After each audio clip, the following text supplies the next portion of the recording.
additional signage we are going to require, and that was something that I believe Mr. Perez Verdia had originally talked about in our first work session. Again, eliminated the word freestanding. Going on to page 3, no changes. Page 4, here's one of our larger changes. So Mr. Gates inserted immediate cessation of smoking and inhalation used by persons in the consumption area. This is if this is to have an operating plan. So this is part of their operating plan, is to have a plan basically to do what's described here, to immediately stop smoking and clear a room of smoke. And that's because in emergency situations, we want to do that quickly, or when an employee goes in, we want to do that quickly. And Mr. Gates, please correct me or stop me and correct me if there's anything that I'm misstating here. It all sounds accurate so far. Thank you. You can see subsection 4B. Here is some additional signage that we are requiring. And it's described by Mr. Gates in the AM, but there's already very significant signage required, which I don't know if that was clearly communicated the first time I presented this. Mr. Gates, do you want to talk a little bit about the signage, please?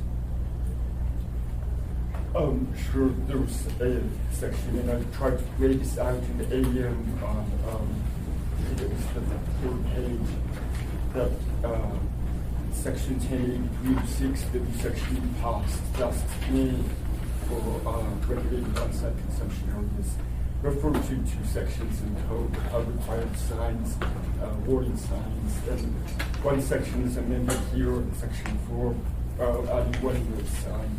But all these other signs are already required. One sign has a size requirement, and that's the list in this section, 108265. The other signs don't have a size requirement. They were required for stores and labels, and I listed them all in the AM.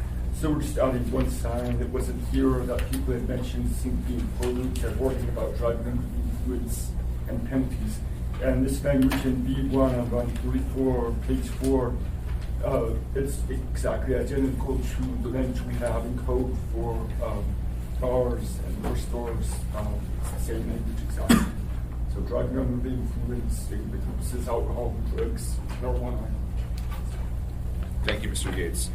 So going on to page 5, I think these are mostly just those sort of grammatical changes.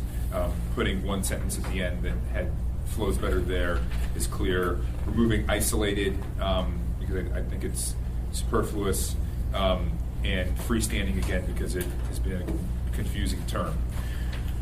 Last page, this is one of the other larger substantive changes. So we talk a lot about employees not entering the consumption area. This is something, of course, that the industry has pushed back on a bit, but I was sufficiently persuaded by some of my colleagues that this is something that was valuable, that we don't want employees in the consumption area because of the secondhand smoke concerns. And I am also, frankly, persuaded by that. I don't want employees exposed to secondhand smoke. So long as let me see here. Right, so you have to clear it of visible smoke before employees enter. The exception, as you can see there, is if someone starts having a heart attack or a fire breaks out or whatever it is, they're going to be able to enter. That's it. So there aren't too many changes there. Like I said, we try to incorporate a few of the changes that were suggested. Excuse me. Yeah. Sorry. Go ahead. Something on Yes. this last part on page 6. We developed that language working with the language health department, and they had a bunch of input. But this final language, they didn't actually see this final wording, and maybe they will opine on that today. But they helped develop the first phrase. Very much what they wanted. The first sentence, right, is what they. Yes. Right. Were they aware that? Because I remember the exception language went through 2 iterations. Did they see the first iteration? Yes. Okay, so they're aware of the idea of an exception. They just didn't see this language that you worked with, I think, Mr. Sherwood on. We got an email yesterday with language. Or Oh. Is Is that different? Is it different than what you sent us yesterday? The language that we emailed about, it's almost exactly like the first sentence, but I think the exception I mentioned in every throughout, and it's only revised for grammar at the end of the sentence instead of beginning with. But it's not really substantially different than what you asked. Okay, I suspect that the staff wouldn't have an issue, but I'll double check. And I did not assign them to come today, so that's why we're not here. But I'll let you know. Thank you. Thank you. That's all I have for now, Mr. Chair, if there are questions. Yep, I have a couple questions. Ms. Kennedy. Thank you, Mr. Chair. Back to the part on signage and warnings. We'd had a bit of a conversation in the CEDC meeting regarding if people are just hanging out in the consumption area, that they still risk testing positive for THC. So there was kind of under the concept that you might have a designated driver, but even that designated driver could be exposed enough to that smoke, maybe not to be completely under the influence, but there are still ways that they would end up being testing positive for THC if they're just in that area. So that's a concern. And the idea of maybe putting up a sign along the lines of the driving while under the influence would probably be a good idea, just to make sure that people are aware of that potential risk. So I would probably put in an amendment to add that. May I respond to Mr. Chair? So, actually, Mr. Gates, we haven't discussed this, but it looks like you constructed this in such a way where it'd be pretty easy to slide in new sign requirements here that would only apply to places with marijuana consumption areas. So there's a B1. Could Ms. Kennedy or someone else easily add a 2 that would require a sign, additional signage? Yes, absolutely. Yeah.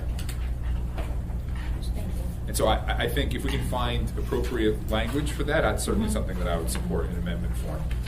Thank you. Thank you. I can work with Ms. Kennedy to do that. Perfect, thanks. Mr. Wells. Kind of sticking with that for a minute. So does this require a separate sign, or because they have quite a number of signs required, can they add this information to an existing sign?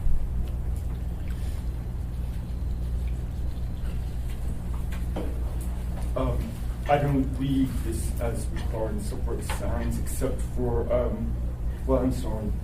There's 2 different sections about signs, and this one that's in the ordinance. Subsection C requires signs to be 11 by 14 and a lettering size. I think as long as the lettering is the word half-inch in height, that's on page 409. If you can fit all these reasons on the 11 by 14 sign, 1/2-inch letters, I don't see why you couldn't do it. Or maybe you can fit 2 of these warnings on the 11 by 14 sign. The other thing that you just referred to on page 3, the AM, it doesn't have a size requirement. And I think Mr. Schumy may have something. Yeah, one clarification. The section that he's referring to, the notices that have to be posted in a retail establishment, they do have to be individual signs, according to the code section 1080-365. It says must post the following notices. We have always interpreted that to mean you have to post this notice A, or number 1, this notice number 2. If there's going to be a change in that, I'm sure we could accommodate it under the current code, but it's always been our understanding from the department that those are individual signs, and I have not actually, I can't remember what the signs look like in the stores. It's been a while since I visited one, but I think they all do that. There's probably people from the industry who could speak to that in the audience. I'd just say you get sign overload. I mean, you're supposed to have 14 signs posted in 3 places in your business for your employees, and then you add on these, and then no one reads them at some point. These are just for customers to come in, but you've got quite a list, and some of them don't have that many points. You get 4 or 5 bulleted points on it. It's probably more effective than signs. It becomes wallpaper after a while. I would be open to that amendment, Mr. Littleton. Thank you. Ms. Salato. Thank you. I have some questions about the timing or the mechanics of the amendments to Title 10 here in relation to the ballot proposition itself. Is it something that we would, And just when we try to explain this to the public, the ballot proposition, we were putting in some of these changes to address concerns we've heard. If this does go into effect, if the ballot proposition were to pass, can maybe Mr. Gates explain, like, is the intent to amend Title 10 in this portion now, and then put the ballot proposition, before the voters, or how exactly is that going to work?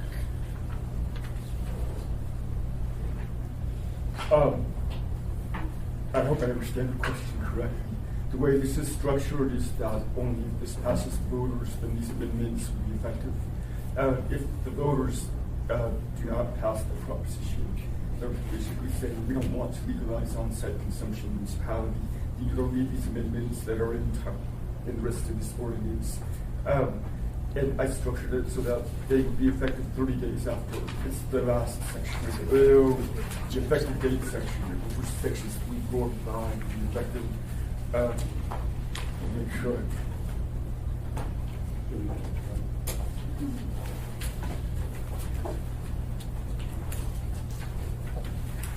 Can I speak to that a little, Mr. Rivera? Yeah, So, certification of results. And this is basically just to give time to implement changes and stores to be ready.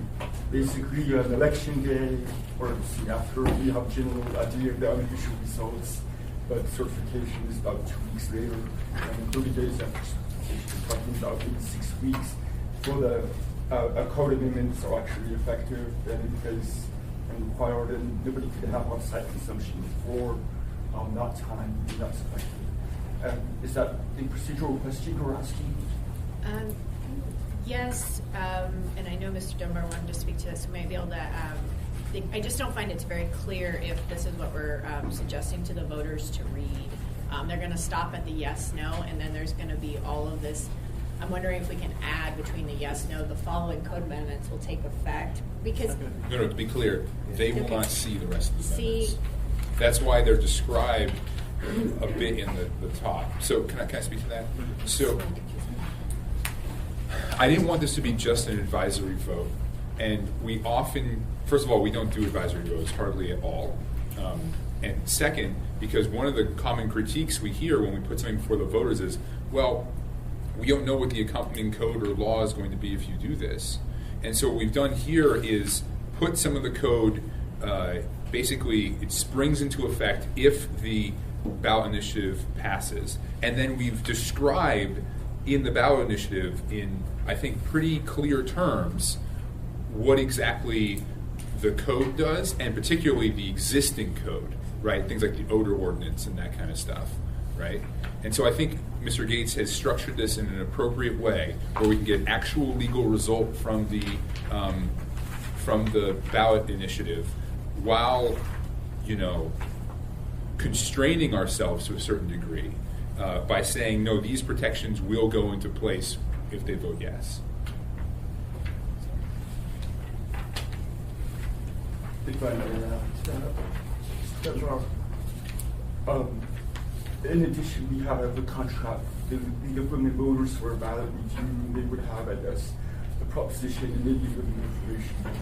But we also we have a link, online. We have the ballot review and other information about the upcoming election, linked to ordinances, and I would also mention the bond propositions for capital improvements. They have a summary and they refer to the AO number so that voters that were interested to visit the municipal elections website, they would have links to all those AOs about propositions, this proposition, that proposition, if they wanted to read the full language of the ordinance. So it's readily available for someone who really wanted to find out what does the code say, what does this full ordinance say. That's why it was really important in proposition language to include the AO number. And just to further clarify, Ms. Jones, maybe you can answer this. So the language, if a voter asks to look at it, would it be available at a polling location? Or sorry, not that at polling locations, but if they go to a vote by mail center, would they have access to this? Access to the full AO. Yeah. All of the AOs are copied and available at all of the boat centers. They're also available on the website. We have the language of the prop plus the language of the AO, the full AO.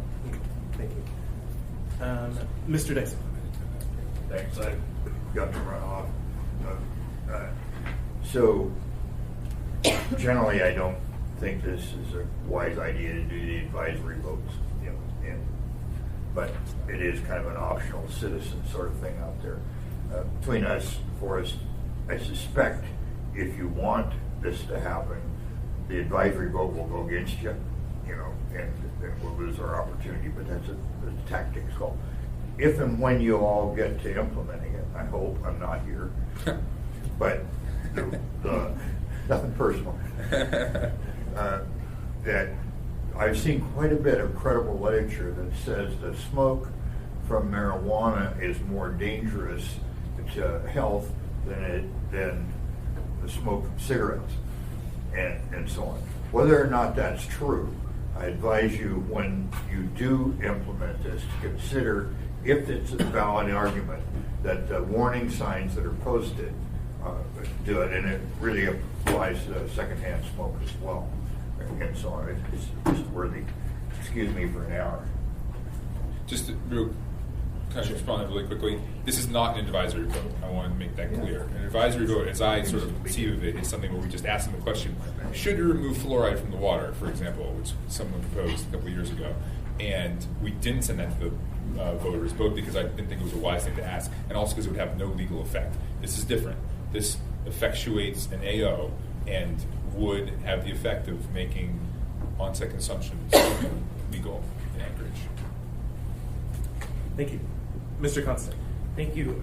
Just back to Ms. Kennedy, your proposal on putting a sign that has some additional language on it. I would just ask that you, with Dean, come up with some evidentiary basis, a study or something that's included in the signage that references something somewhere that's factual, because it's, there's definitely contradictory information out there as to whether a secondhand exposure will actually cause you to test positive.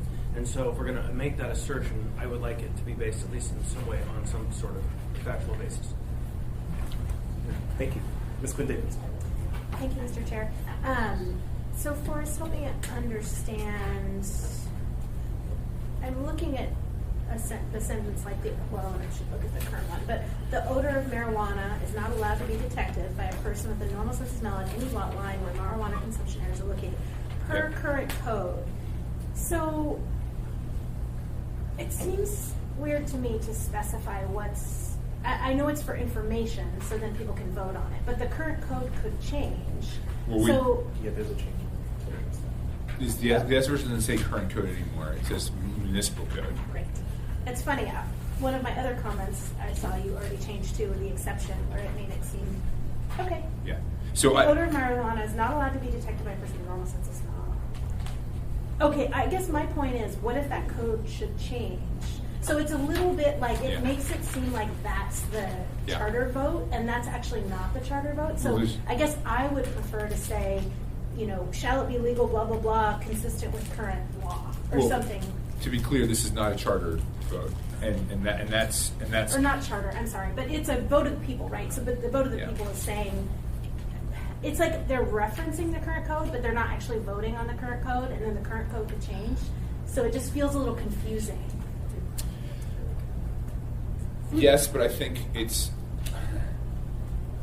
given, for me, look, when we proposed this, immediately these sort of wild rumors started flying, and I got people emailing me being like, "You're overturning the smoking ban in the city." You know what I mean? And so I wanted to be clear that if this passes, the other parts of the code are not overturned, right? Now, it is true in the future we might be able to change it. And there's an interesting question I think Ms. Kennedy asked about, are we bound or not? You or someone else asked that. Because some things do bind us for 2 years, but this won't.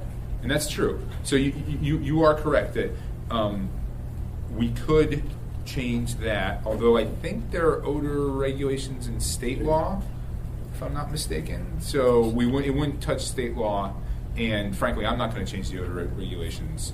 So I'm comfortable still stating that in there.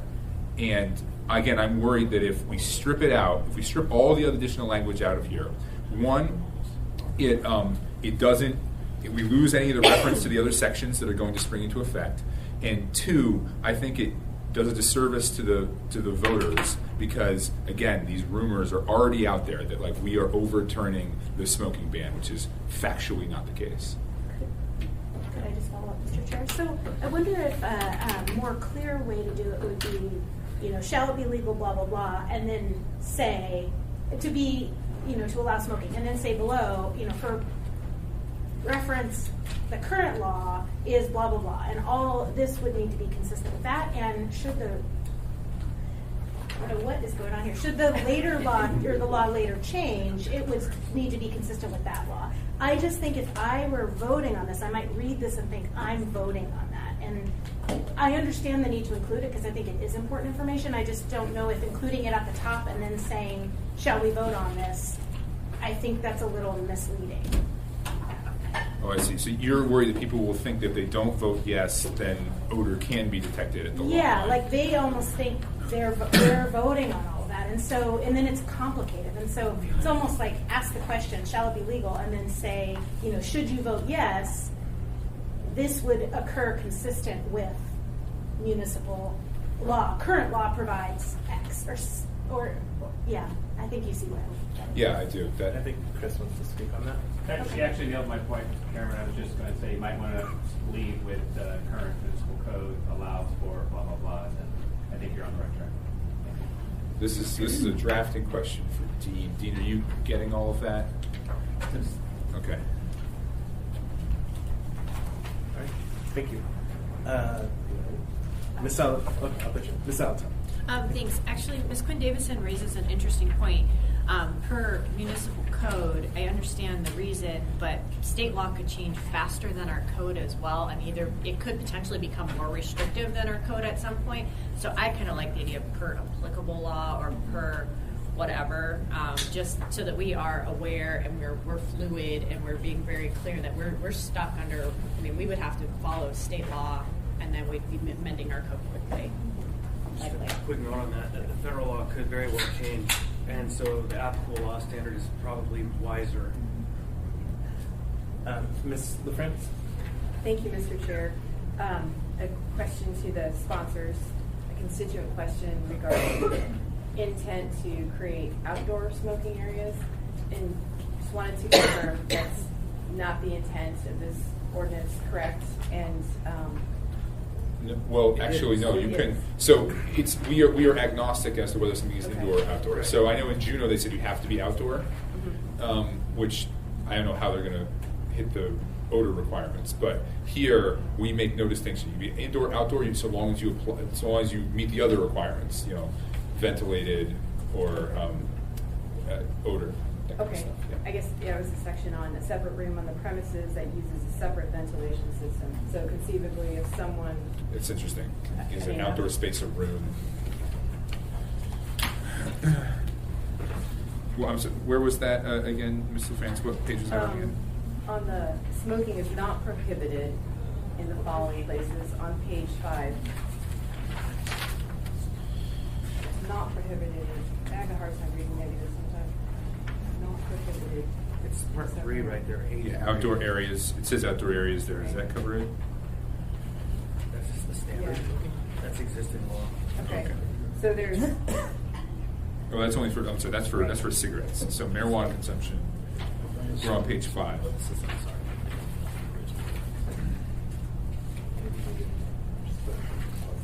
oh, okay. I'm sorry. Page 5. So line 31, just talking about where smoking is not prohibited. So I can explain this. Yeah, exactly. So what it says is the marijuana consumption areas doesn't say where they have to be, but then it says the smoke-free area must be a separate room. Okay. Yeah, and then so that's interesting. And then it also says, C says any indoor marijuana consumption area shall be properly ventilated. Right. I sort of read that to mean that you don't have to ventilate outdoor marijuana consumption areas. If that makes sense. And the challenge, if I might, with the outdoor areas is you still can't have the smell go to the lot line, and so they will have to do some form of ventilation. Yeah. It's just a difference. It's like countertops that have suction into a charcoal filter kind of a thing. Because otherwise they'll run into the same problem some of these grows have. They will have an unmitigated smell and then they'll be fined and shut down. Okay, yeah, it's actually that page 2 at the bottom, C, a marijuana consumption area shall have the following characteristics. And then item 3 on line 10, if consumption by inhalation of smoking is to be permitted, a ventilation system that directs air from the marijuana consumption area to be outside of the building through a filtration system, etc. And then the question from there came, okay, does that rule out outdoor sections? That's a fair question. My intent is certainly not to rule out outdoor consumption areas, and so insofar as someone in the future, like a planning staff is listening to this tape, our legislative intent is not to ban outdoor consumption. On private premises that are licensed with an endorsement. Oh, sure. All right. A few more folks on the list. Thank you, Mr. Chair. Ms. Davidson. Thank you, Mr. Chair. So this is sort of just like a drafting question, but in section 3A, I realize that's current code. But why would we say unless prohibited by local law and then say what the local law is? Like, that doesn't make any sense to me. You could put that on every single code section we have, unless prohibited by local law. But it's not, because it is the local law. But that's I think that's existing language. No, it is. I'm just wondering whether it makes, I don't think it makes a lot of sense. I think, Dean, you wanted to repeat it? Page 2. Page 2, section 3A. I'm just wondering why we drafted it to say unless prohibited by local law, when this is the local law. So it seems a little redundant. I'm not really sure that means so why that's current code language that we adopted. This whole section 1080-6 last May, overall drafting team here. But state law changes and they prohibit it for some reason, and this is covered here, or less prohibited. And you have some of the local law that prohibits some type of use. And this A doesn't just apply to the on-site consumption. A2 is consumption on the premises section. There's an A1 and there's an A. We do something else. So. But why would you want to set it up to suggest that there might be conflicting local law? I mean, if this is in code, this should be law. It shouldn't conflict with another section of code, right? It almost suggests that would overtake some other section of local law would trump this. I hate using that term now, but it seems appropriate, honestly. It's like an unfair win, but many times when an ordinance is adopted or a code section or chapter, they have a section about conflict of laws and how to interpret it. So perhaps that's what they're suggesting, is that we should include a conflict of laws provision, the right, how any conflict should be handled. If that's for sure, I think maybe we saw your concern. I mean, it's current law, so subsections there, so no. It's fine. I just would take it out. I think it implies that this isn't the law and that something else might trump it, and I think that's doesn't help anything. Take local out. State should stay for the reasons you articulated, but Yes, local, prohibited by this local is state local law. law. Yeah, I don't know. Okay. I think that's a good idea. Could perhaps we do it in a different ordinance? Because that's not, I mean, we're not trying to do that. You don't want it to look substantive. I don't want people to be like, oh, you're Fair over. enough, yeah. It's fine. Good point. Yeah. We'll just leave it as it is. But You're right that we on your list. mistakenly drafted it in the summer, I think.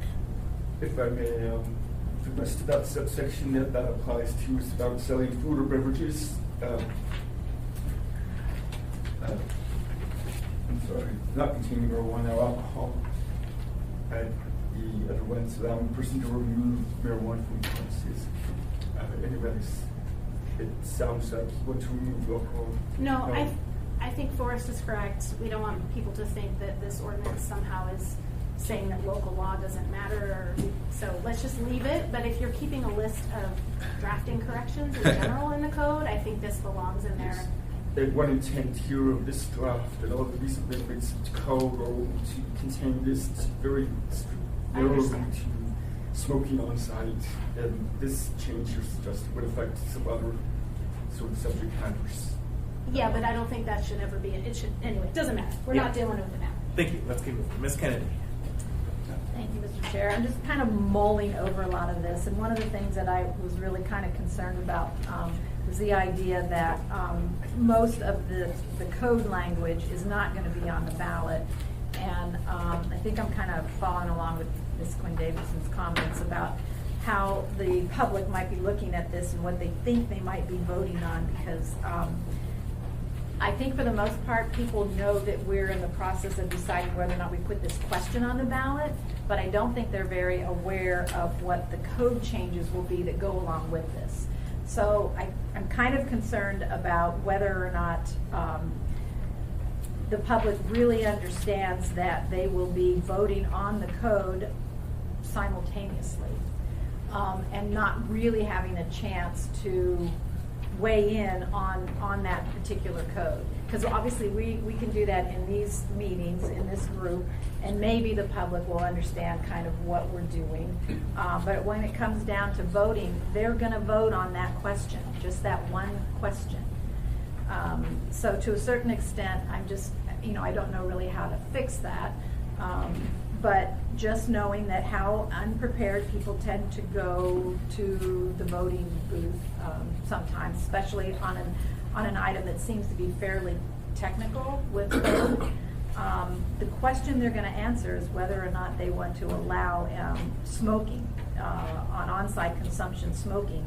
But in terms of the specifics of what that looks like, I don't think they really have a good way right now of weighing in on that, because they're really not aware that that is part of the question. So I guess I'm just stating that in general, and I don't know if it would actually be wise of us to say that there's a 60-day implementation of this, to give time for more public comment on what we've actually drafted and what may be approved.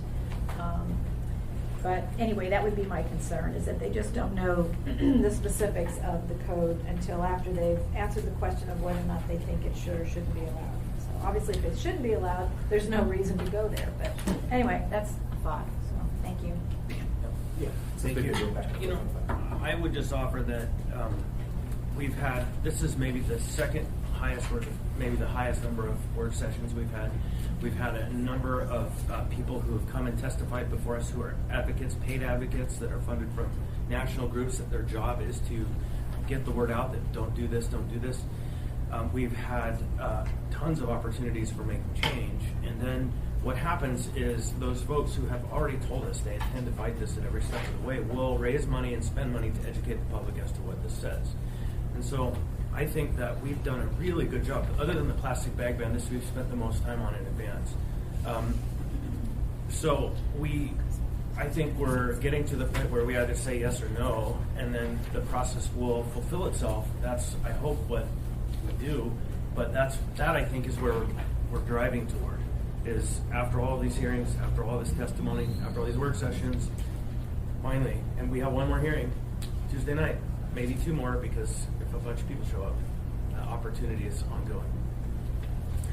Thank you. I don't think you're factually correct there that this is the second highest one, but you're probably close. It's pretty high. Somewhere up there. I could be wrong. Mr. Webb. Oh, you want to get on this one too? I wasn't in the queue, wasn't I? I didn't have you. Can I just respond to Ms. Kennedy? I appreciate what you're saying, and I think that is, that's a concern with a lot of the things that we do. I do think this is a case where vote by mail was really helpful.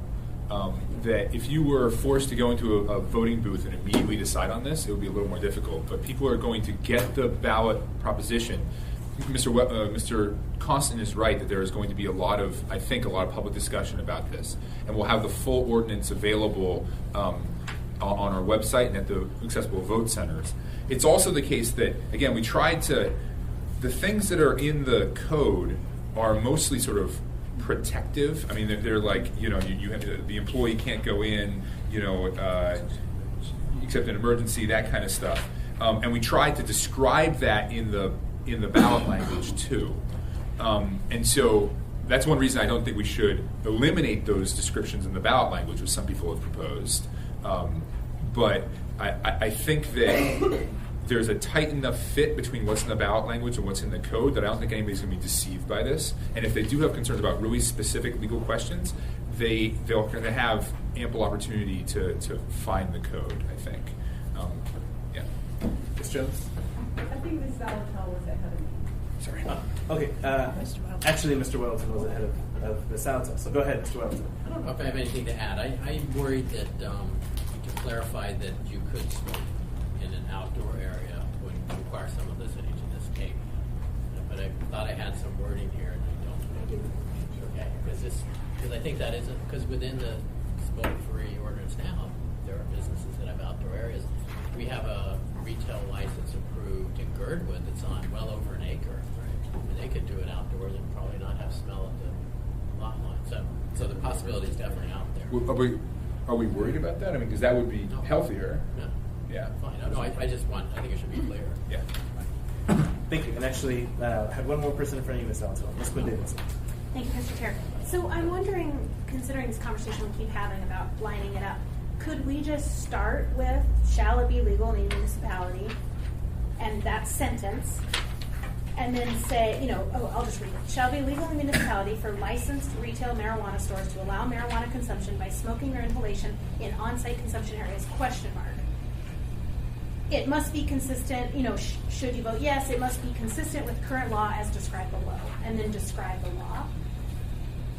Just swapping it, I think, might help people understand that they're not voting on all of that, and it's a simple question. It's a simple question, although there are, as Ms. Kennedy points out, there are other code provisions that would also go into effect after they answer that question. So, for example, they're voting to say, yes, you can do this, but then it also says, but only if you have a ventilated room and if you have employees can't go in. So it does change the code in some specific ways. So maybe we need to break it up and say, shall it be legal for the municipality to allow in a ventilated space, well, whatever they're deciding, and then say all of this must be consistent with current code, and then list what the current code is, so that they see what they're voting on versus what's just in code. I'm comfortable with that framing. Yeah. Does that make sense to you, Dean? And I don't know if you just want to do it for Forest, or you want to make it an amendment, or what you want to do. Have a question first and then current code. I think it's more nuanced than that. So the question needs to include everything that their vote implements, right? So requiring ventilation or anything else. And then at the end, you would say, and it must be consistent with current code, which is, and then list what the current code is in a different paragraph. Or not current, sorry, municipal code, or current, or applicable law. Sorry, applicable law. Yeah. Does that seem, I want it to be whatever people all think, honestly. I'm just trying to, it's like a brainstorm. So really, if I might, the question you're asking is, can we put the question at the top? It's Shall more this be nuanced than that, legal? but yes. But functionally, the fine points are more Yeah. nuanced, but really it's flipping it, so we Yeah. start with the question and then the detail. Is that after the yes, no, or before the yes, no, all the detail? And then is that legal is the question. Yeah, I think it's legal, but. Can we ask the clerk how that looks Sure. in the ballot style? Can we do what Ms. Quinn Davidson is describing? Through the chair, I think there are some requirements for the question on the ballot. I think I don't see a problem with it. I think you have to repeat it at the end in the same manner that this is, because you have to have a question before the yes, no. Isn't that correct, Mr. Palsy? I'll say slight disagreement. I think that has been our preference because we think it's easier. Although our bond propositions don't conform to that. The bond propositions all say shall acres borrow, blah, blah, blah, blah, blah, Yeah, blah, yes, and no. it's about. So I don't think it's hard to transform. These are art, not a science. I think you can do whatever you think is going to be best received by voters. I think that's a good idea then, if we can. Thank you. Ms. Alton. Thank you, Mr. Chair. I've been thinking about Ms. LaFrance's comments, and reading this, it definitely, if someone goes and looks at the AO with the changes, it certainly suggests that possibly outdoor isn't allowed, but there are two easy changes, I think, to remedy that. On page 3, line 12, if you were to end there at consumption area and remove the words to the outside of the building and then start again at through, I think that would remedy that particular provision. The second provision would be on page 6 at line 11. The subsection C, just remove the word indoor.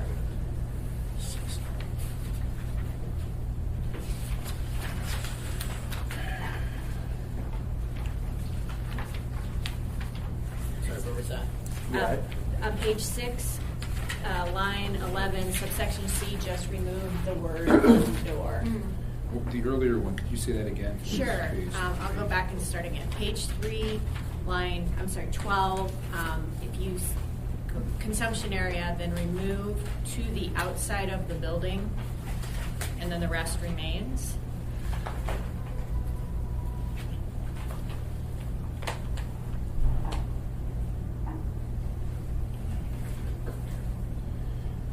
Would you I'm sorry, repeat can you say that? that again? Sure. In subsection 3, starting at line 12, after consumption area, remove the words to the outside of the building.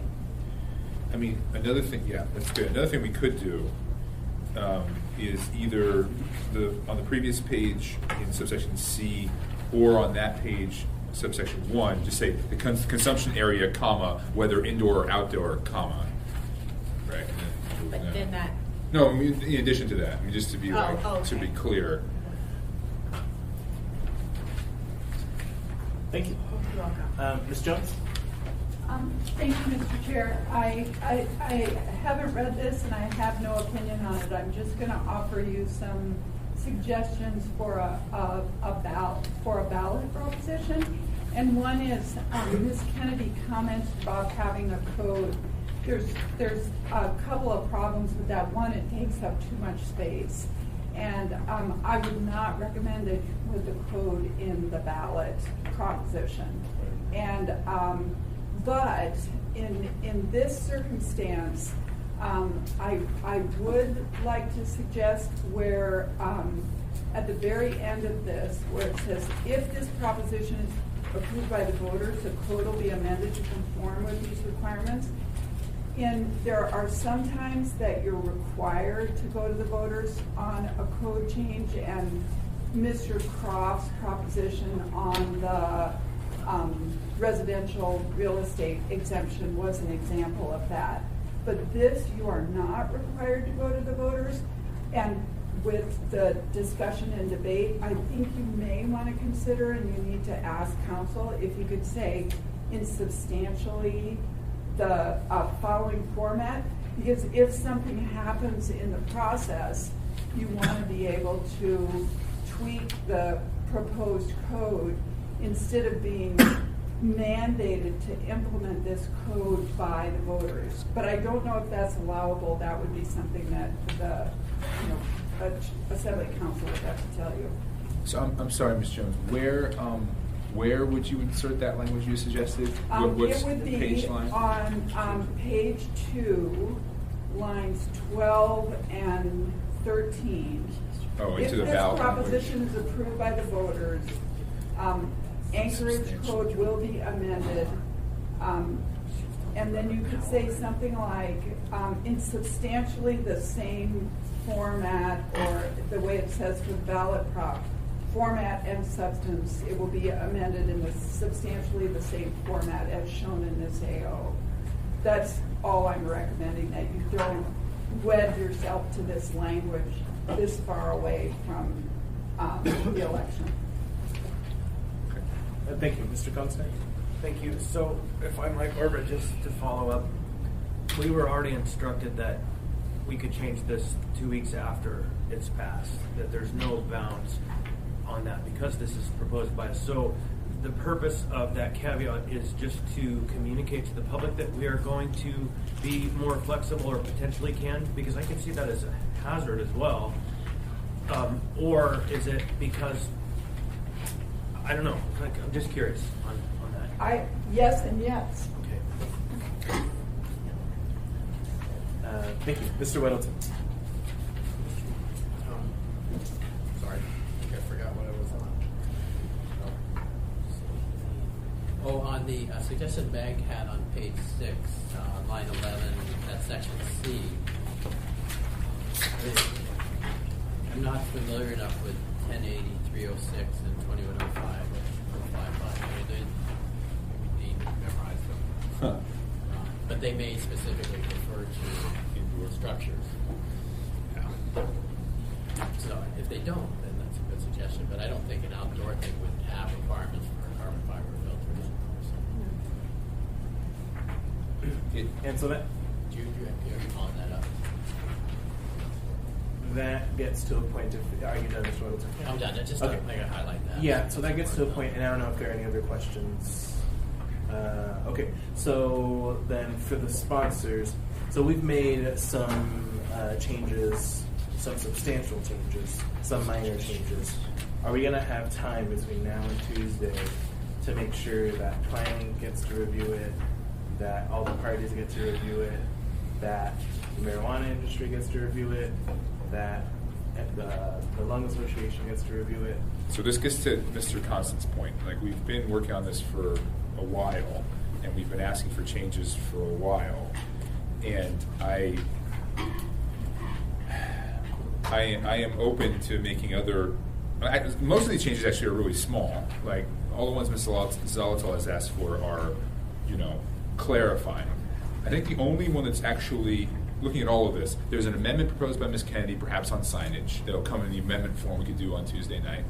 There are the smaller changes Ms. Zolotal proposed that I think we can do in an S1 version before Tuesday that wouldn't impact. They're just clarifying. So the big change really is what Ms. Quinn Davidson has asked for, which, unless I'm misinterpreting, doesn't actually substantively change the proposal. It just changes what the voters, not even what the voters will see, just the order they'll see it in, and maybe some connecting words. So to me, I don't think the agencies and people you described need to be. I don't think we need to delay it again. Is my point. I think we will get an And S1 I'm not version. suggesting to delay. I'm just asking, can this all be done by Tuesday? That I was think my it question. can. Okay, thank you. I have a more practical perspective, Mr. Chair, that I'm ready to go forward, and we have a stacked agenda again. And we might be tired by the time we get there to dive deep into an in-depth conversation. Even though it's in the early part of the agenda, there's so many items before it. Yeah. And so I think we play it by ear, we're prepared to go, and we take it as we get there. And if we're just exhausted from the conversation, we open and close, whatever we got to do, and then move it to when we have the capacity.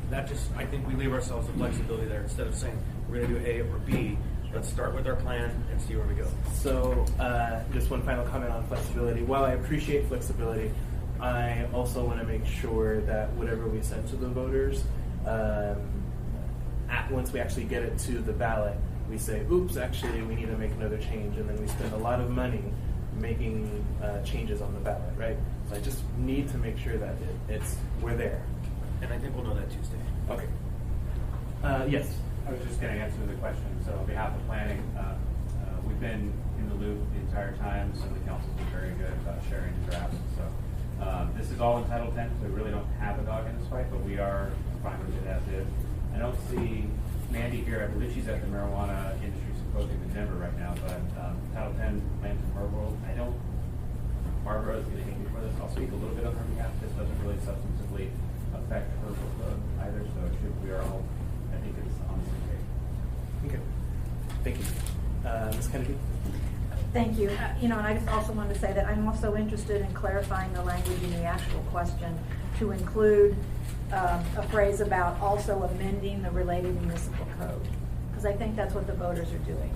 They're answering two questions. They're answering whether or not they want to allow it, and they're answering whether or not the code is sufficient to do what they think it should do. So I'm gonna, I'll work with Dean, but just wanted to point out that I think what I would do is in that sentence, after it says on-site consumption areas, I'll add and amending related municipal code as described above. Or as described below, depending on. But yes, that's it. Well, okay. Yeah, no, that's. But that, maybe above and below. Your suggestion is well taken, and I'm happy to put that in the S1 version. Thank you. Oh, okay. Ms. Quinn Davidson. I was just going to ask Forrest and Chris if your intent is to take these comments. Well, it sounds like those are maybe amendments, but in terms of what I brought up, you guys are gonna work with Dean to do that? I don't need to be proposing an amendment or something. Yeah, I don't want to speak on Mr. Constant's behalf, but my intention is to take what you just described, what Ms. Zalatel described, and what Ms. Kenny described, and we'll do an S1 version by Awesome. Tuesday night, Great. except for your one amendment on signage. I'm not going to take that one. Okay, great, thank you. And then, I don't think anything I propose means that it has to be delayed, but I do want to say, just in general, I agree with Felix, and I feel like our job is to have a good process and take the time we need, and we're not in a hurry, so I won't be rushed if I feel like we need to work through it. Thank you. Ms. Zalatel. Thank you, Mr. Chair. Mr. Weddleton's question, 21.05.055 already references, there's already a reference with regard to outdoor consumption areas in Title 10 for that particular code section, and I did a quick scan of the code there, and it doesn't seem that there's anything in conflict if we were to take out the word indoor. Thank you. All right, seeing no further discussion, I'll go ahead and close this out. Oh, Dean, Nice for a second. I'm sorry. Sorry, go ahead. Brain mortgage, I've never heard that term before. We're going to do floor amendments to the S version, that's to be S1 version for Tuesday night. This S version is due in an hour to the clerk's office. We think our floor amendments okay rather than an S1 version. I think the amendments could get really messy. Could I lay a S1 on the table? Or we haven't even put in this S version, so it doesn't have to be S1. Could I lay an S version on the table? I think we have You could do that.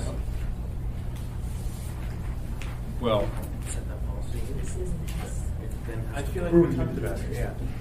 Seems like So, we should Ms. go Jones, on this Mr. Constant reminds me that we might have a policy surrounding laying S versions on the table. we didn't pass that. Did we not? Oh, that's right. We kept Eric postponing it, and then Eric eventually proposed died. it Okay, and good. it died. Yeah.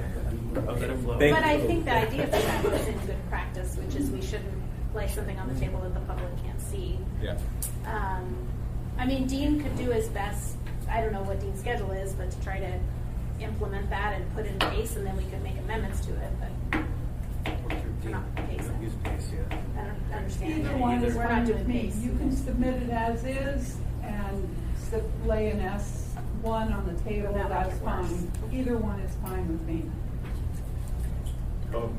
It would probably be best to set the S in it today and S1 Tuesday night, a few minimal changes so the public can have a few days to digest.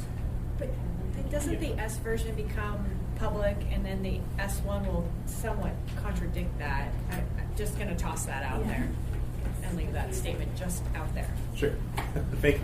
If you get it to us on Monday, we can update the online agenda so that there's a late on the table item. But it can't be at 4 or 5. So if we can get it at some reasonable time on Monday. Thank you. All right. It's done. So probably a little